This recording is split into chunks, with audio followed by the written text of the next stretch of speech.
do want to bring up another contentious political issue, and that is climate change and environmental politics. And I know that's an issue near and dear to your heart because you actually have a doctorate in environmental politics. I do want to give you a heads up. In a few minutes, I'm going to ask you to do something. It may seem peculiarly American, but I'm going to do something with you that I like to do with every guest, and that is to give you 2 minutes on the screen, no questions. I just want you to promote. We try to encourage people to embrace speaking on behalf of themselves, whether it's a job interview, a new business pitch, and get comfortable talking about how they help other people and what they're good at. So I'm going to give you a heads up to promote any aspect of your business. Think of your ideal client, your ideal American client, whether it's General Motors, if their executives are watching this. I want to give you an opportunity to promote your website, upcoming books, documentaries, anything you want to promote.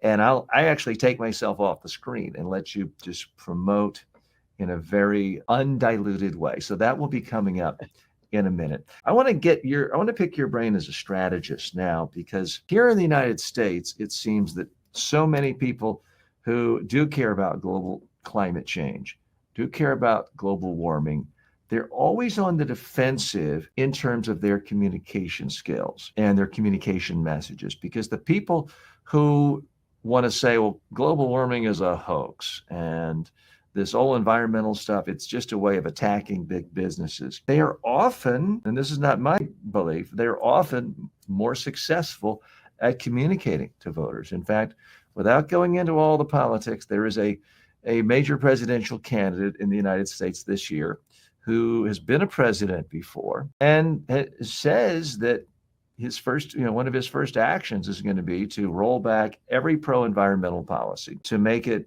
virtually impossible to buy an electric cars, because he wants people buying more coal and gas and putting it all out in the environment. He seems to be right now he's leading in the polls. So something the environmentalist movement is doing, no matter how many facts are on the side, they're not communicating effectively. They're constantly coming across as scolds, as people who want to take away your fun, make you bike to work instead of driving in a nice car. They're constantly people who seem to be getting it wrong, because if you have a cold day and day colder than normal, it means there couldn't be global warming compared to the other side. So I want you to put your strategist hat on, if you could, at least in the US political context, which I know you're familiar with.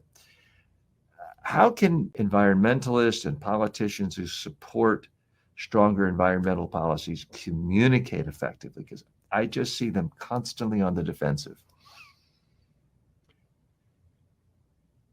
From my point of view, a lot of them are too radical. I think if you do smaller steps by one, you can reach the same goals. Yes, the situation is drastic.